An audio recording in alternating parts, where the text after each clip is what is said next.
Assalamualaikum warahmatullahi wabarakatuh. Hai anak-anak sahabat SD, sudah siap dan semangat ya belajar bersama Bu Sarah? Kali ini kita akan belajar tematik kelas 4, yaitu tema 4, berbagai pekerjaan, subtema 2, pekerjaan di sekitarku, pembelajaran keempat. Sebelum memulai pembelajarannya, kita berdoa terlebih dahulu. Tujuan pembelajaran ini sebagai berikut.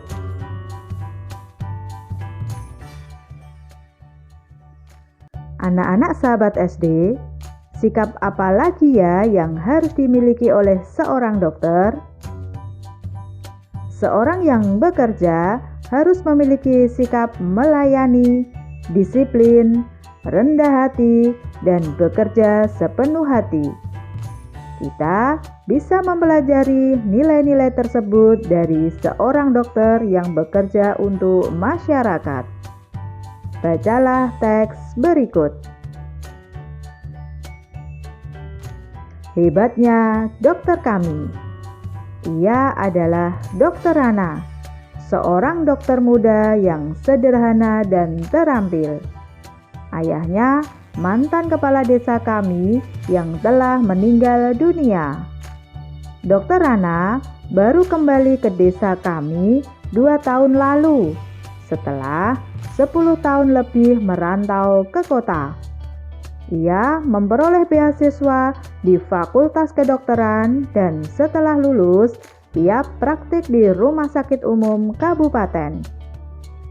Semenjak ia pulang dan praktik di Balai Kesehatan Desa, aku sering mendengar perbincangan warga yang heran atas keputusan Dokter Rana untuk kembali ke desa. Bukankah penghasilan sebagai dokter di kota jauh lebih besar? Pada ayahku, Dokter Rana bercerita bahwa cita-citanya menjadi dokter dulu muncul karena melihat kesadaran hidup sehat masyarakat desa yang sangat rendah. Sungai dipakai untuk mandi, mencuci, kakus, lalu airnya dikonsumsi. Hasil bumi dan peternakan tidak dimanfaatkan untuk membentuk pola makan sehat. Warga lebih suka menjualnya ke kota dan uangnya dipakai untuk membeli makanan instan. Selama praktik di kota, Dokter Rana terbayang terus kondisi desanya. Ia merasa bahwa seharusnya ilmu yang dimilikinya sebagai seorang dokter bisa bermanfaat untuk kampung halamannya sendiri.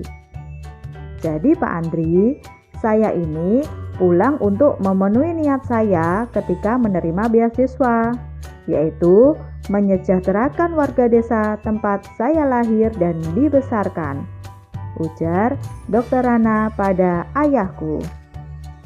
Sejak pulang, Dokter Rana memang aktif membina para remaja dan keluarga muda. Ia memberikan penyuluhan tentang pentingnya mencuci tangan, memasak air, pola makan sehat, dan imunisasi. Baginya, generasi muda adalah perantara terbaik untuk menyampaikan misi meningkatkan kesadaran hidup sehat masyarakat desa. Sebagai anak kepala desa, Dokter Rana sering mendengar cerita almarhum ayahnya bahwa banyak warga takut berobat karena tidak mampu membayar. Tak ingin hal itu terjadi, maka diumumkannya bahwa warga dapat membayar jasanya dengan sampah. Ya, sampah. Sampah kering jenis apa saja yang bisa didaur ulang? Botol plastik, botol kaca, koran bekas, bahkan kemasan bekas diterima oleh Dokter Rana. Cara ini membuat warga aktif dan bijak mengelola sampah. Sungguh kreatif dan cerdas cara Pak Dokter mendidik warga. Seperti mendiang ayahnya, Dokter Rana menjadi sosok yang dicintai warga desa. Ia menjadi teladan melalui dedikasi, tanggung jawab, dan kerendahan hatinya dalam menolong warga. Apabila aku besar nanti, aku ingin seperti Dokter Rana. Akan ku kejar cita-citaku menjadi guru, dan aku akan kembali untuk membangun kampung halamanku. Setelah membaca teks, mari kita menjawab pertanyaan berikut.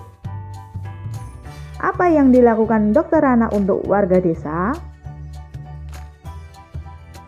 Dokter Rana memberikan penyuluhan tentang pentingnya mencuci tangan, memasak air, pola makan sehat, dan imunisasi kepada para remaja dan keluarga muda. Selain itu, Dokter Rana meminta warga untuk mengganti jasa pengobatan dengan sampah bekas. Mengapa Dokter Rana melakukan itu? Dokter Rana melakukan itu karena melihat kesadaran hidup sehat masyarakat desa yang sangat rendah. Selain itu, ia mengetahui bahwa warga takut berobat ternyata karena tidak mampu membayar. Apa dampak dari hal yang dilakukan oleh Dokter Rana bagi masyarakat? Dampaknya yaitu warga menjadi aktif dan bijak dalam mengelola sampah. Bagaimana perasaan masyarakat terhadap Dokter Rana? Coba tuliskan pada tabel berikut. Sikap dari Dokter Rana: memiliki tekad pengabdian, mementingkan kepentingan masyarakat, bertanggung jawab, cerdas, kreatif, rendah hati. Pendapatku tentang sikap Dokter Rana yaitu, menurut pendapatku, Dokter Rana memiliki sikap yang baik. Aku setuju dengan sikap-sikap yang dimiliki Dokter Rana. Sebagai seorang dokter yang profesional, Dokter Rana memiliki tekad pengabdian dan mementingkan kepentingan masyarakat. Meskipun memiliki ilmu yang tinggi, ia juga tidak sombong. Ia mau berbagi ilmu yang ia miliki kepada masyarakat. Hal ini sesuai dengan pengamalan makna sila kedua Pancasila. Hal-hal baik yang bisa aku contoh dari Dokter Rana yaitu sikapnya yang memiliki tekad pengabdian, rela berkorban untuk kepentingan masyarakat, bertanggung jawab, cerdas, kreatif, dan rendah hati. Dari Dokter Rana, kita belajar bahwa ketika kita bekerja, haruslah bermanfaat bagi orang lain. Menjadi seorang dokter juga harus rendah hati dan menghargai orang lain. Masih ingatkah kamu dengan cerita Dayu yang diejek oleh Dadu? Dayu mempunyai logat Bali yang masih kental. Hal itu membuat Dadu sering mengejek Dayu. Dayu menjadi malu dan tidak mau berangkat sekolah. Apa yang dapat kamu lakukan supaya hal itu tidak terjadi? Supaya hal itu tidak terjadi lagi, kita dapat membuat sebuah kesepakatan kelas. Kesepakatan kelas ini dibuat agar tidak ada yang saling menyakiti antar teman. Berikut ini contoh kesepakatan kelas.